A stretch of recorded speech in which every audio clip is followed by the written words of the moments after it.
Okay folks, so I've just come out of the David hearing. This is day 4 now. It was originally 3 days, they've now extended it to 4.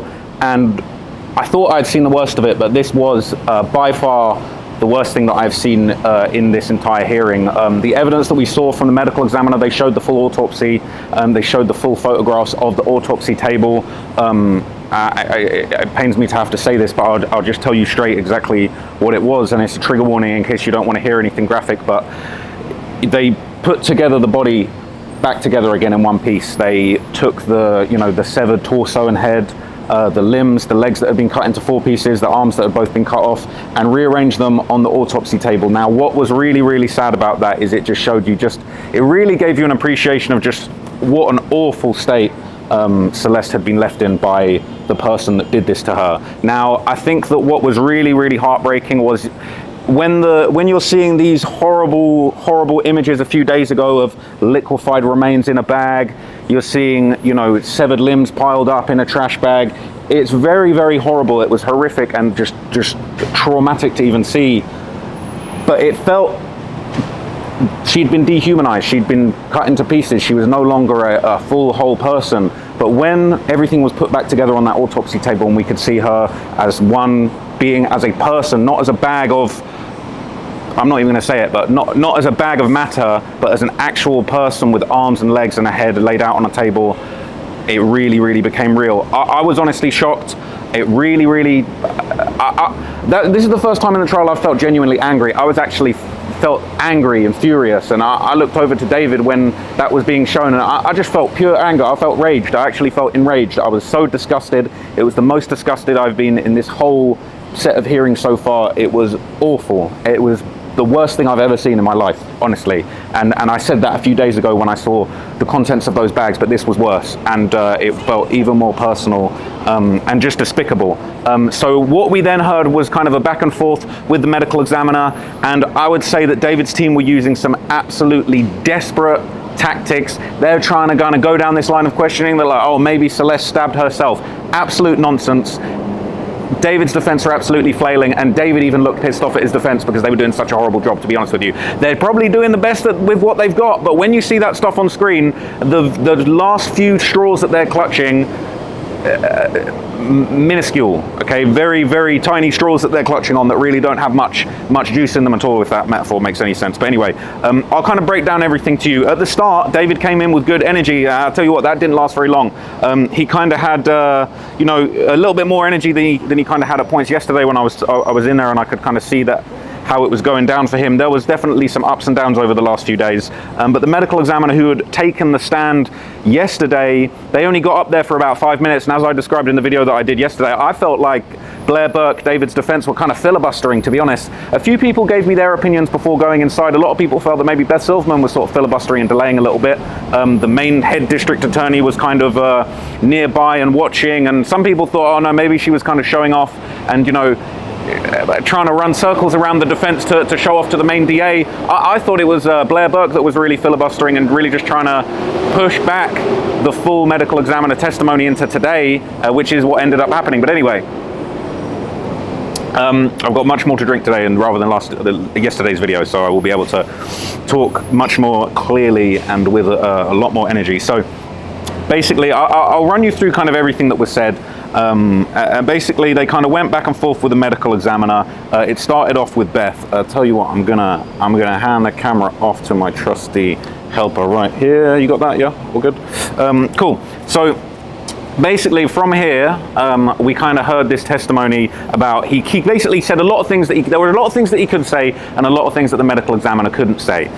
Basically said, look, I can't estimate exactly how long she's been dead. The environmental factors make it very, very hard. He described scavengers, weather condition, insect activity. All of this stuff made it damn near impossible to determine exactly when she passed away. But what he did say, it was clear that this person had been dead at least weeks. They said, can't you say months? He said, well, well, look, I say weeks because 8 weeks could be 2 months, but if I say a month, that means it has to be 4 weeks. He said it's multiple weeks at least. That's the best that I can do. And as I told you guys yesterday, a lot of this comes down to, you know, accuracy. They can't say anything with 1,000,000%, not even a million, with 100% certainty. They can't really confirm anything. They can just give you a really high probability of, you know, what they believe happened based on their expert research and the evidence, but nothing is 100%.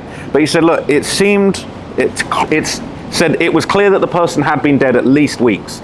Now, there was kind of this sort of back and forth about whether the autopsy was kind of done to a high standard, and there was an assistant that assisted with the autopsy, and they tried to kind of attack that a bit, but it didn't really go anywhere. But basically, the main person that did the autopsy, I won't say their name, but the medical examiner who dealt with this, they had a trainee medical examiner that was kind of supporting them. They conducted the autopsy together. They kind of explained a lot of things out loud during that autopsy as it was conducted, and then notes were taken, and that was kind of submitted in a overall report. And we basically saw diagrams and images and essentially kind of like a lot of backstory about, you know, what was really going on in that medical examiner's autopsy table and while this was all going on. So from here, we kind of saw a breakdown of exactly, you know, the state that the body was found in, the kind of insights that they were able to gather from taking a look at the body under these, you know, lab circumstances, essentially. Obviously, they explained that, you know, the body was severely decomposed. It was just an awful state that the body was found in. The medical examiner basically explained later on that, you know, they've done thousands and hundreds of autopsies like this, but to actually see somebody in this state that was this severely decomposed and dismembered, that was very rare. And he couldn't say the exact amount of times that he's dealt with situations like this, but he kind of, it sounded like, you know, it was definitely under 50. He said 25 perhaps. Was it 10? He said he couldn't say for sure, but it sounded like this was such a serious, awful state that the body was found in that there was very little reference points that he actually had as far as not many cases or bodies that he's found in this condition in his previous career experience. And everybody in the courtroom was just kind of impacted just by the horrific state that Celeste's body was kind of found in. It was just awful to even see that the medical examiners were having to deal with this situation that had been created by whoever was responsible, which we're trying to get to the bottom of through this hearing and eventually probably a trial. But anyway, there were references and images of some of the evidence that we had seen previously. We saw more photographs of the severed edges of the dismembered limbs, which had the blue plastic material, and we heard pretty damning testimony yesterday about how this blue plastic material had allegedly came from this blue plastic kiddie pool that was apparently used as like a basin to pretty much, you know, pull the blood and at least a sloppy attempt to kind of gather evidence when this alleged dismemberment happened in what looked to be David's garage. So we saw those plastic fragments again, and we'd seen yesterday that those plastic fragments that were found in the wounds and the plastic fragments that were actually, the entire kiddie pool that was found in David's garage were a perfect match. It was like two puzzle pieces coming together perfectly. The blue plastic from the wounds and the plastic kiddie pool that had chunks of it missing, and that was just incredibly damning. And again, we just saw more awful pictures of the wounds with the blue plastic in them, embedded in them before they had actually been taken out, which was just awful to see. I don't think anything could have prepared me for what I saw in that courtroom today. The images that they showed that were part of the autopsy were just horrific, the worst stuff I've ever seen. And you know, I've covered a lot of cases, a lot of crimes, a lot of murders, but I'd never seen anything like this, and it was absolutely awful. It felt like there were gasps in the courtroom. I felt like David's reaction was kind of quite shocking, but I'll get to that in a minute. But from there, the medical examiner kind of explained that there was kind of like, you know, different tools that were used. You know, they believed that tools were basically used to cut through these limbs. And it was really interesting because the medical examiner was basically asked, well, how do you cut up a cadaver when you were dealing with an autopsy? And they basically explained that they kind of use different kinds of tools to cut the body. They said through soft tissue, we cut through using a scalpel. We would use a circular bone saw if we need to cut through bones. And this was really bizarre. They said that, you know, when they need to cut through something like ribs, they use something, they sort of said it's something akin to like a hedge cutter, which I just thought was kind of like very bizarre. And just a weird way to refer to it, but this is how matter of fact it is, that if those are the tools that they're using, those are the tools that they're using. just more kind of these just shocking details and nuances that just made you think, wow, that's really what they're used to using. And it kind of sounded like the medical examiner was inferring that, you know, he's got experience cutting through bones and the sorts of equipment and tools and machinery that are needed to actually sever through a bone. And he was giving that expert opinion. He said power tools are the only thing powerful enough to cut through bone. There's no way that you could have done that with a knife, or, you know, they didn't put any other kind of theories forward, but they basically said it had to be power tools. We can't say what. They didn't say it's a chainsaw. We didn't say it was definitely this product or that product, but pretty much just said outright, it has to be power tools to cut through the bone. That's the only thing that you can do. And this is somebody that cuts through bones for a living as part of autopsies. So it was, you know, he was extremely professional. He was clearly an expert, and he really knew his stuff. So it was very interesting. So we've kind of gone through some of that. We haven't really gone through any of that evidence yesterday, but things kicked off very quickly because the medical examiner had already taken the stand and been sworn in right at the end of yesterday. So it pretty much just went straight into his testimony, and you know, he kind of continued on from there. Now, there were a few interesting little pauses.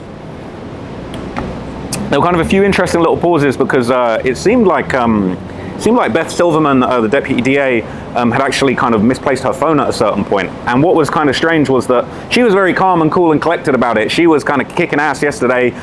2 people got kicked out of court. I heard that actually maybe a 3rd person got kicked out of court that I didn't even see.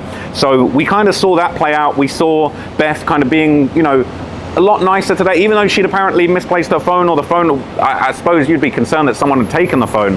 But basically, she kind of, she joked before they kind of proceeded, like, oh, can somebody use their investigative skills to, you know, find out where my phone is? So she wasn't taking that too seriously, and she did turn around and actually speak to Celeste's family lawyer and ask how the family were doing very respectfully, which was kind of definitely different to what we had heard previously, where she was kind of admonishing him for, you know, sticking up for Steve Fisher when he was getting thrown out the day before. She said, I'll pull your badge, but she was kind of being cooler with him today, which was interesting. Now, I'm not going to read that. That's not important. But anyway, there was kind of some AV issues with the screen. Beth kind of joked as well. Oh, you know, you don't see this kind of thing in the movies, when they were basically talking about the AV system not working, saying you don't see that in these kind of big legal dramas that you see on TV and on Netflix and stuff like that. But this is kind of the moment where we ended up seeing, you know, some of the images. And initially we saw the autopsy report. That's kind of what we've seen online. It's kind of, you know, the drawing, the outline drawing of the body with marks where alleged stab wounds were made. Well, we know that they're stab wounds now. Where the bodies were, where the legs were severed in 2 places with lines showing that, where the hands, the arms were severed, as well as 2 fingers from one of the hands which was severed. But from there, he said, look, he can't determine if the cuts were made post or ante-mortem.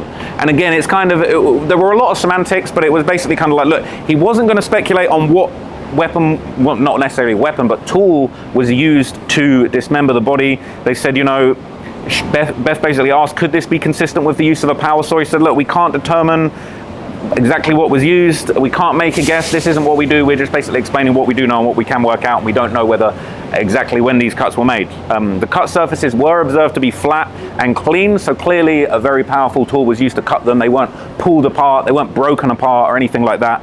And they basically said, they asked, well, could this potentially be a chainsaw? And they basically admit it could potentially be a chainsaw. The 4th and 5th digits of the left hand were amputated, which we kind of already knew.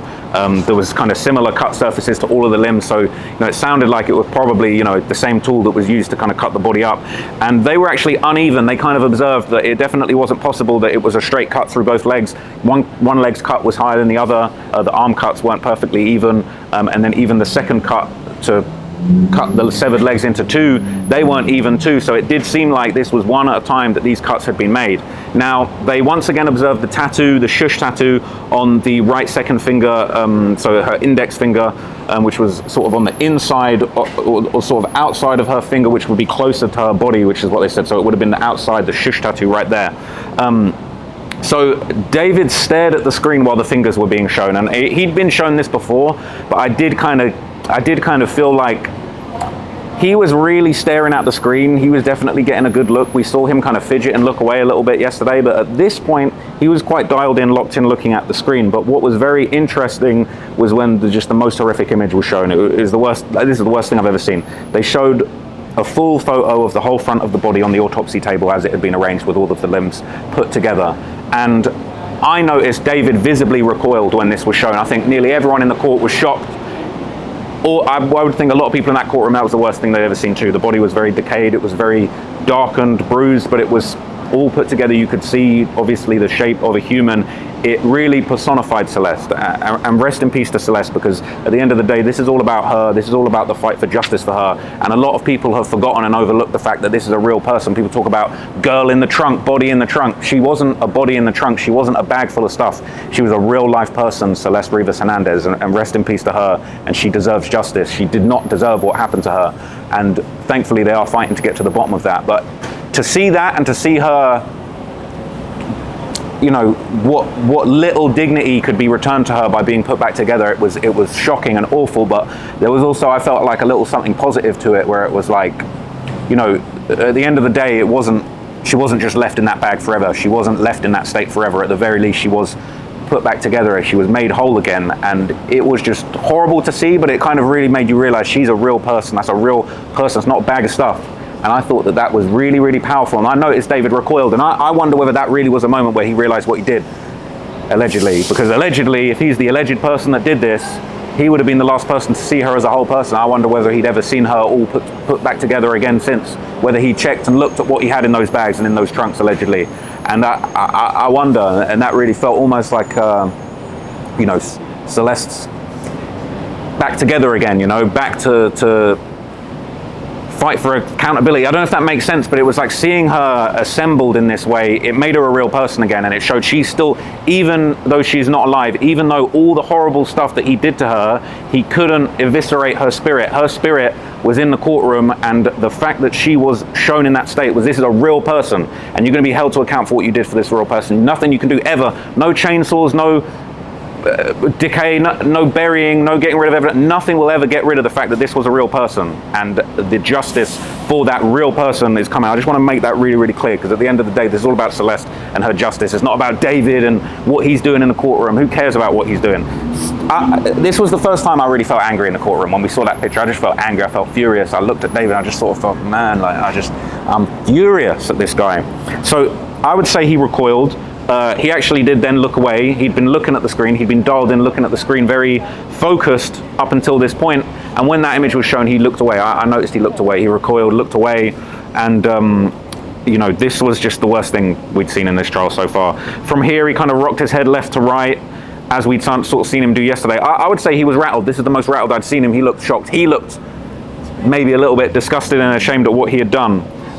So he kind of like looked back at his lawyer, and then kind of like sat forward, sort of had his hands in front of his mouth, sort of as he had been sat before. But this was just a horrific picture that we were shown, and it really kind of just, it was just so upsetting in just on every metric. It was just horrible. I hope that none of you ever have the displeasure of seeing this image, because it was awful. And thankfully Celeste's family, her parents, were not in the courtroom at this time. They were not there, and we basically, you know, I believe they are around, and I think we will be seeing them later in court, but thankfully they weren't around for this part of the testimony from the medical examiner. And, you know, that kind of, I can't imagine what they would have gone through seeing that. I hope that they've never seen that. I hope they've never seen that in Discovery. It was the worst. It was awful. So anyway, I'm going to move on. You get the idea, okay? You know, it was a full picture of her whole body laid out. The only thing that was missing was they kind of put a sensor mark over her crotch for kind of dignity reasons, which I think is respectable. Now, because I felt like David was looking so rattled, once again, same tactic we saw yesterday, this time it was Blair Burke.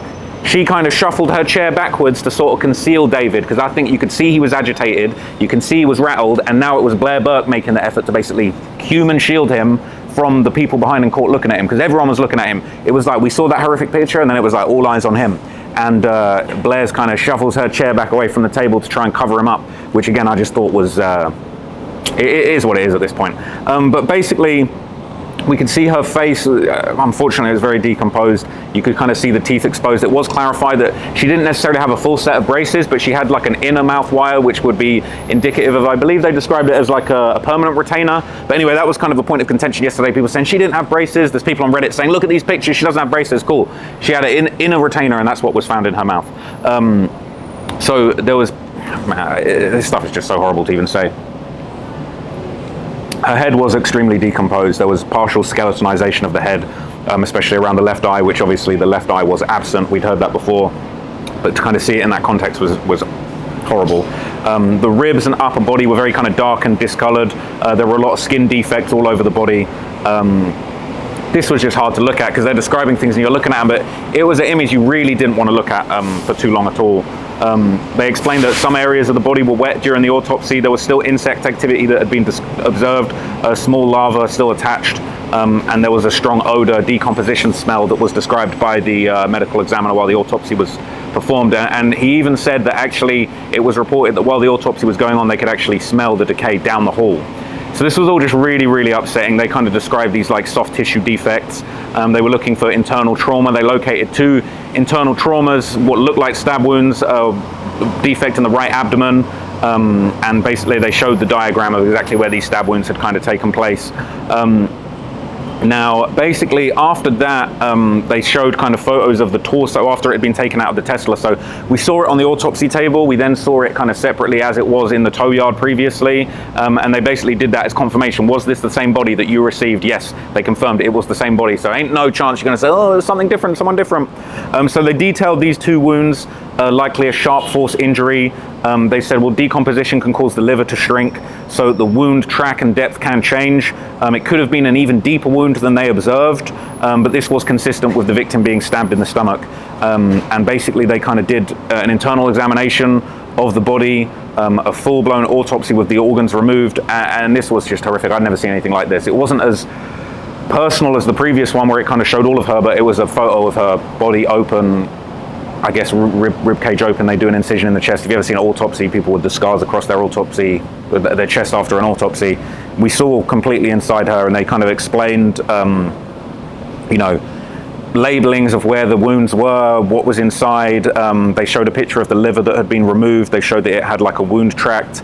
They showed another extreme close-up of kind of outside of the ribs, and explained just kind of more detail about the trauma, the skin defect. They said there wasn't necessarily trauma to the bone of the ribs, and they basically said, look, we can't necessarily tell if these stab wounds were post-mortem injuries, but basically he did say, you know, theoretically there were kind of defects to the ribs that traditionally could be caused by knife wounds or gunshot wounds. He wasn't saying it was a gunshot wound, but he was just saying these are the examples of the things that could cause this kind of trauma to the ribs, and basically explained that there was some sort of damage to the actual bone of the ribs, but they couldn't determine the exact detail of it. And we saw kind of a few different close-ups of the ribs that explained kind of the different pathway, and they explained that one of the stab wounds kind of reached to her chest cavity, and it could have caused issues with breathing, and they basically made it very clear there were no other bones that were disrupted. There was one wound that was 2 inches in depth. It was moved from kind of the left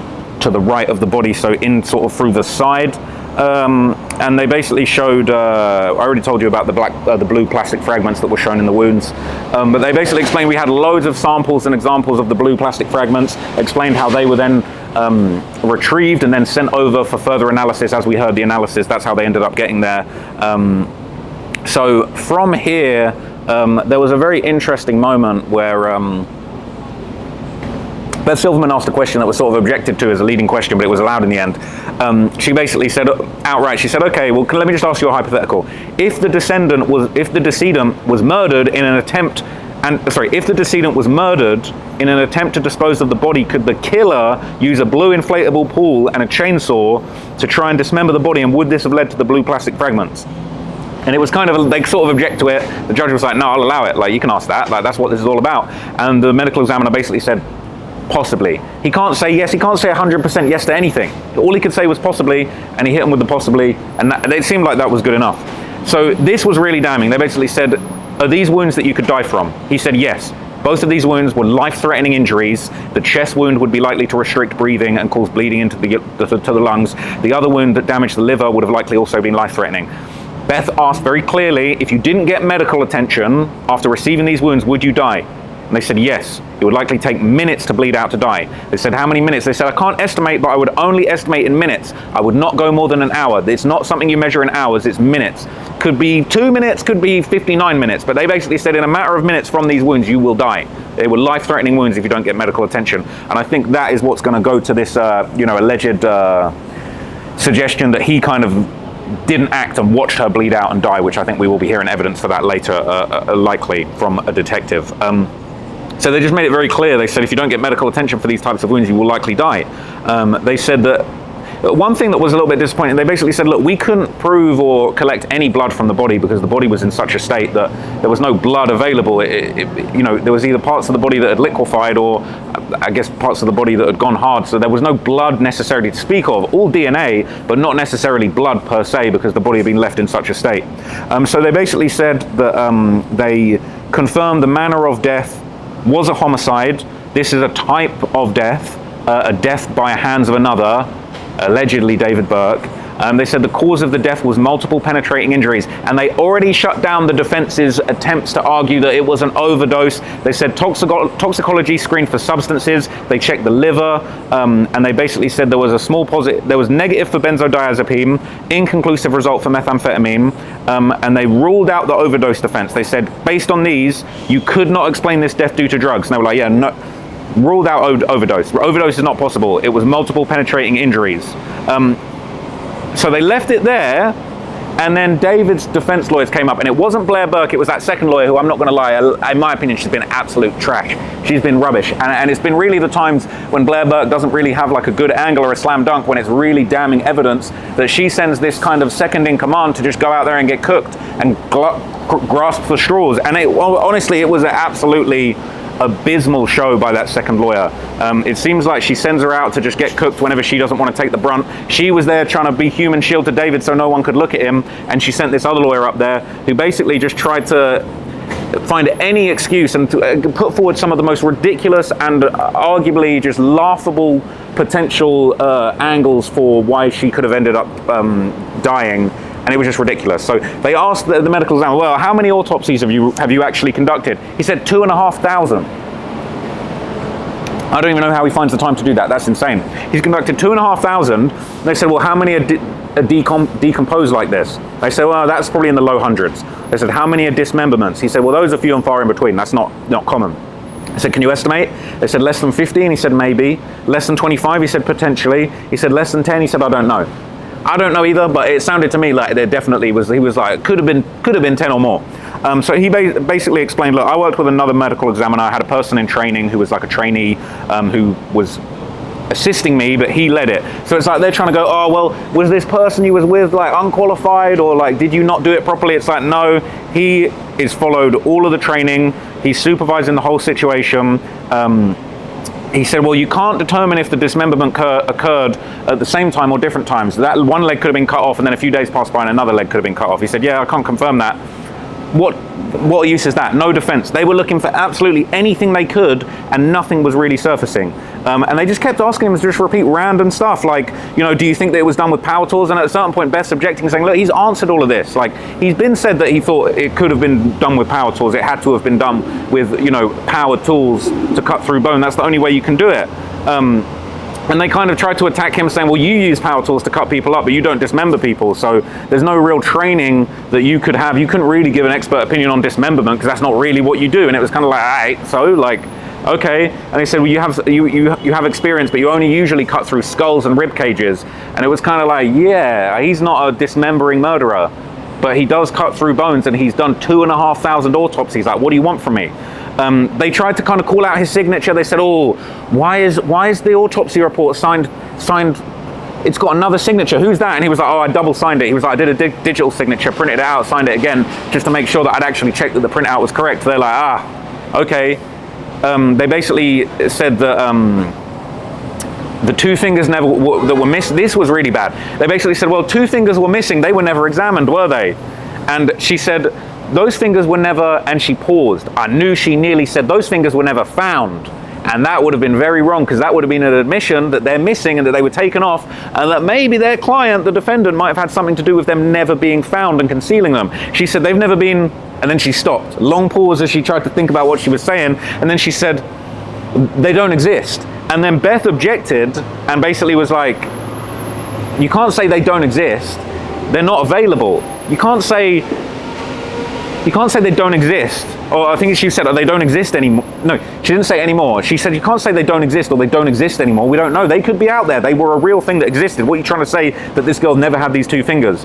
It was nonsense. So then she had to correct herself and say, those fingers are not available, right? And that was it. It was kind of like, so, like, what, these two fingers, she's gonna die of some kind of like finger disease suddenly, and it's not gonna be all of this horrible stab wounds to her. It was nonsense. They were looking for anything.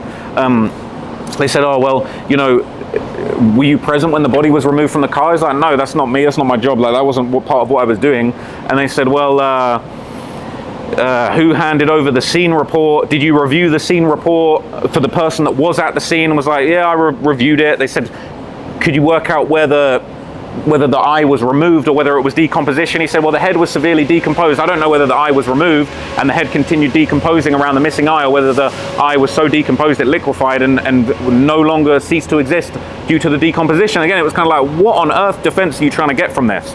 They said, did you have any conversations with the detective about any specifics of the case? He said he couldn't recall any specific conversation. He didn't get any real updates on the case. He was there to do the autopsy and give that report, and that's it. He's not in cahoots with the detectives. That was going absolutely nowhere. And they basically asked him, how certain can you be of results and your standard of facts? Is there a standard of facts for doing autopsies and what you do? And he said, well, there's not necessarily a strict American standard of facts like there were for the DNA testing, but he says this is something that's taught, it's gained through experience. He's done 2,500 autopsies. I think he knows what he's doing. And they basically said, he's willing to say that she has been dead for weeks. There's a week within months. There's 2 weeks, there's at least 2 weeks within a month, 4 weeks in a whole month. He would not say months, but he'd say it could be multiple weeks. It could be 8, 12, 25 weeks. He wouldn't say years and he wouldn't say days. So he basically said, I'm going to say weeks, not months, but it could be months if you accumulate the weeks. So multiple weeks, not days or hours. So he said that his entire autopsy examination was limited by the advanced state of decomposition of the body. And he pointed out that parts of the body were literally eaten by insects. He said that fluids would evaporate, no liquid blood remained in the body whatsoever, and the leftover body weighed a lot less than you would expect. It was 71 pounds at the time of the autopsy. And they tried to get him on that and said, oh, you can't remember the weight from memory, you have to check your notes. And it's kind of like, yep, so what? Like, he just checked his notes, it was fine. So they talked about, well, the autopsy took place on September 9th, but the report's dated December 9th. What's that all about? Why did it take 3 months? And he's like, well, we had to wait for the test to come back. We had toxicology. We had to defer the cause of death at the start. That's normal. We confirmed the penetrating injuries. We confirmed the toxicology proved that there was no overdose death. So then we basically confirmed it on December 9th. And it was just like, oh my God, they were reaching for anything. So Beth kept objecting, saying, you're just asking the same stuff over and over and over again. And that was it. They said, oh, you couldn't tell how much time had occurred between the 2 stab wounds, right? And you couldn't determine what order they occurred in. No, but they were both life-threatening, so it didn't matter, all right? And they basically said, well, it was likely that they were inflicted before death and they were life-threatening. And they said, well, you can't determine for sure. And this part actually really upset me. This pissed me off, because they started trying to say that Celeste might have stabbed herself. They said, well, if that's the case, you can't determine if she was holding an instrument when the wounds happened either, right? And he's like, yeah, I can't determine that. They said, you can't rule out that she might have caused the wounds to herself. And that's when they slapped back. They said, well, that's a consideration. But he said, but when people do stab themselves, we tend to see hesitation wounds around the actual wound, either an attempt where they've kind of gone to stab themselves and pulled back. It's a natural reflex. People don't just, it's not easy to just stab yourself, to harm yourself like that. It's not really easy. He said, we generally see hesitation wounds around the actual final site of the stabbing. None of that was observed. Honestly, I feel like that was like a despicable long shot from the defense. Like, let's try and say she stabbed herself. What a load of nonsense. And the medical examiner slapped it down straight away. From there, they said, well, you don't know the circumstances of the wounds. And he's like, yeah, I don't know the full circumstances. They said, oh, the size and the length, you couldn't tell if it was pointed, you couldn't tell if it was necessarily, they didn't say, but, I guess there's types of objects that you could plunge into somebody, or it didn't even really make sense, but they were basically saying, oh, you can't tell if it was pointed. And he was like, well, look, we can't say at all what the object was that was used to kill her. All we know is that it entered her body and it caused life-threatening injuries and ended her life. likely would have ended her life. And they said, you can't tell if the body was in motion or what direction it was facing, right? And it felt to me like what they were trying to do was insinuate that maybe she fell on the knife, which was absolutely ridiculous. And he was like, yeah, we don't account on if the body was moving forward, the speed of the body, or if the instrument is moving. We don't deal with that. And it was almost like, oh, we might got something here. It's like, what, you think she stabbed herself or she ran up, tripped up and fell on the knife? Sounded like nonsense, okay? It was embarrassing, to be honest. They were really flailing. And I would say David was starting to look irritated, to be honest, because it was just like, you guys didn't have no moves left. I'll tell you something interesting about what happened after it wrapped up with David. But basically they said, oh, no blood was seen around the wound, right? Because of the post-mortem changes, there was no blood. And they were like, yeah, but it was a life-threatening injury, so it doesn't matter if there was no blood. We know bodies tend to have blood in them. She had blood in her body at some point. Seems like, they didn't say this is me just interjecting, but it seems like a bunch of that blood ended up in David's garage. But anyway, they basically said, you can't determine if the wounds had hit a major vessel, and you can't tell due to the stage of decomposition, but they were life-threatening wounds. They basically showed a whole bunch of pictures again, and I thought this was shameless for the defense to even bring up the graphic pictures again, and basically said, oh, can you point out the liver? It seemed like it was just like, oh, a pop quiz, let's just see if he can trip up and point out the wrong thing. And while this was going on, David kind of puckered his lips. He looked like he was pissed off and that his lawyer was blowing it. He was kind of over there like, he was like that. I feel like he looked like he was pissed off, like his lawyers were blowing it, like, you're cooked, and we can see that you're cooked.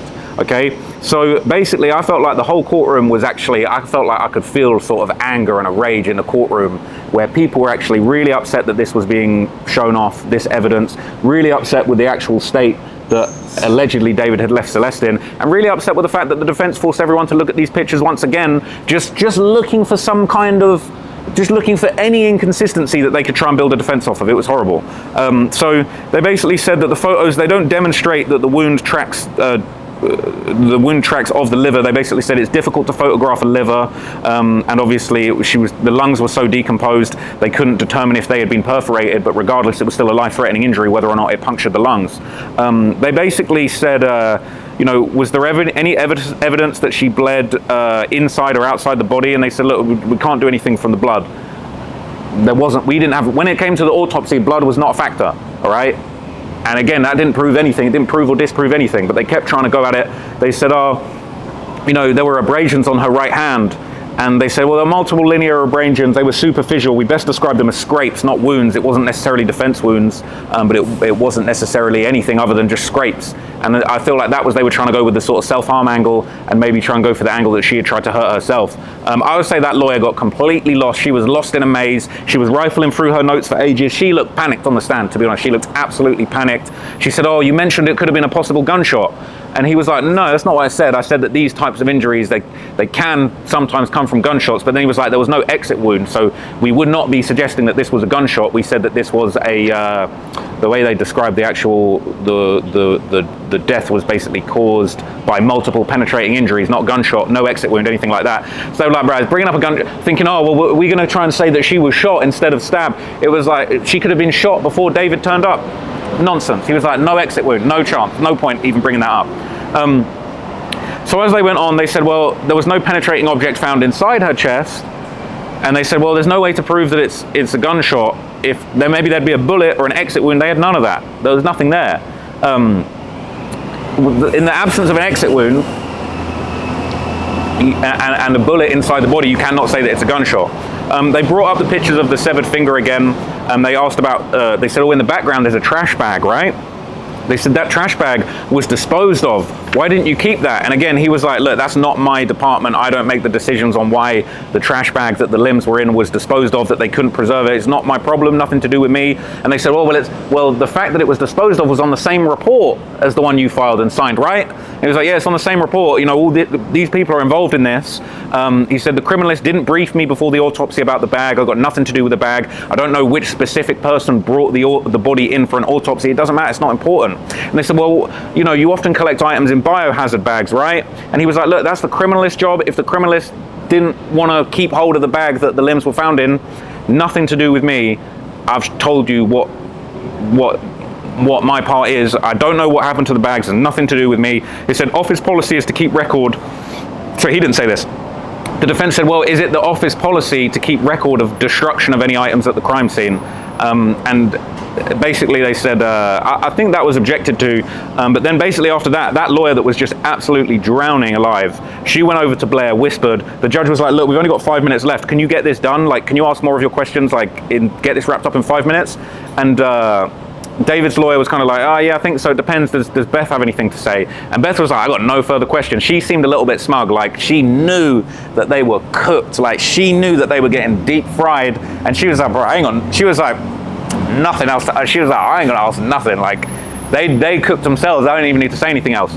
So David's lawyer got back up once again, asked a couple more dumb questions, wasted 5 more minutes of people's time, said, oh, would there be any difference between external and internal bleeding? If she was stabbed, would the blood have been visible?